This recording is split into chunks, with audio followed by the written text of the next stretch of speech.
What's up guys, welcome to your 38th After Effects tutorial, and in this tutorial I'm going to be going over how to create freeze frames.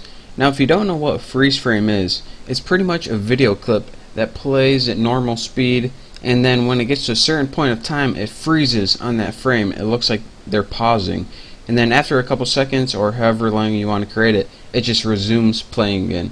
So it's a really cool effect, and I'm going to show you how to do it properly in this tutorial. So the first thing you're going to want to do is get a video clip and drag it into your new composition to create a new composition. So now we have a composition that's the same size as the video. So the first thing we want to do pretty much is edit the composition settings. And so go up to composition settings, and expand your composition by like a minute or something. And now you can see our composition is longer than our video. Our video ends right here, but our composition keeps on going. And if you say, alright, why'd you do that? Because whenever we create a freeze frame, what we're going to do is take a frame and freeze it for a certain amount of time. So we're going to end up with a clip that's longer than our regular clip, depending on how long that freeze frame is for. So that's why we want to expand the composition so we can see that data. So now let's go ahead and start working with freeze frames. Now in order to work with the freeze frame, what you need to do is select your layer right here and select Layer, Time, Enable Time Remapping. Now what this does is, let me shrink this so you can see, is it puts a time remapping setting right, it puts pretty much two keyframes at the beginning and end of your animation right here. And these keyframes represent points in time of your video. So if I show this graphically, you can see, let me click time remapping, you can see that your video is playing at a constant speed. Again, the x-axis is the length of your composition, and as the y-axis grows, it just means that it's playing in a normal speed, nothing new. So what would we do? Let's go back to normal view right here. How would you think that you would edit this so you can set up time remapping? Well, what you could do is this. You could go to position like right here. Let me find a good area right here when she's eating the toast. And right there.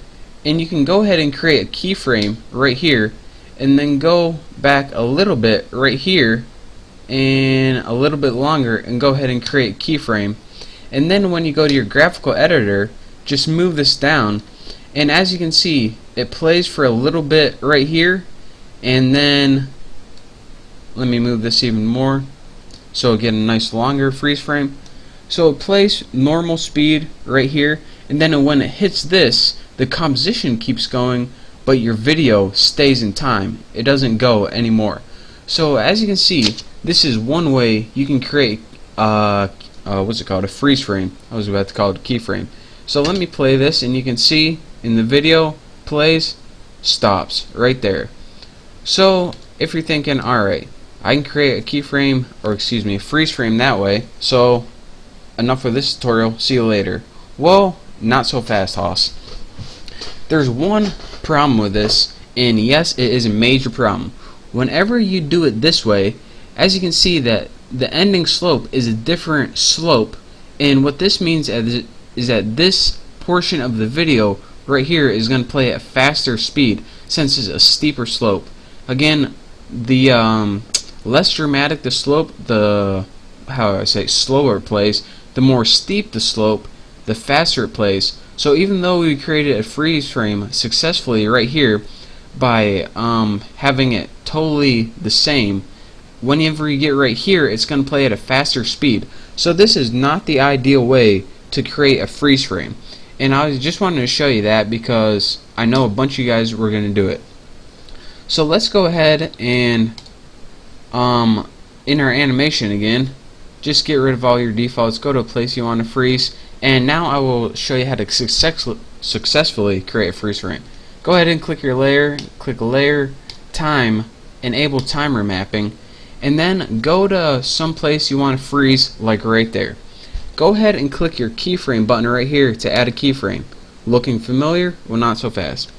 What you want to do here is click the page down button on your keyboard. This is going to move your composition or video one keyframe, and then you want to go ahead and click this again. So if you scroll in, as you can see, we now have two keyframes right next to each other. So from there, make sure you only have that one selected, and go ahead and press shift on your keyboard and select this last one. Now go ahead and undo shift, and you can move both of them at the same time. And now if we look in our graphical editor right here, our freeze frame was successfully created right here, and it kept the slope right there. So again, this is normal speed, this is a freeze frame, and this is normal speed right here. As you can see, this slope is not more intense or less intense. Same angle all throughout. So that is how you successfully create a freeze frame. And let me play this video for you. As you can see, it's slow just because it's rendering, but this is real speed. And now it freeze frames right there, and then when we get to the end of our freeze frame, I'll play it, and boom, back to normal speed. So again, that second way is the ideal way and the only way where you should be creating freeze frames. Again, create a frame, a keyframe where you want your animation to freeze, then press page down, and then when you press it, create another keyframe and select the ending two frames and press shift and move them. In this way, as you can see in the graphical editor, there we go, we get a nice ideal animation with successful keyframes, and we don't speed up or slow down anything. So never do it the first way, always do it the second way, and this is how you can create successful freeze frames. So thank you guys for watching. Don't forget to subscribe, and I will see you next tutorial.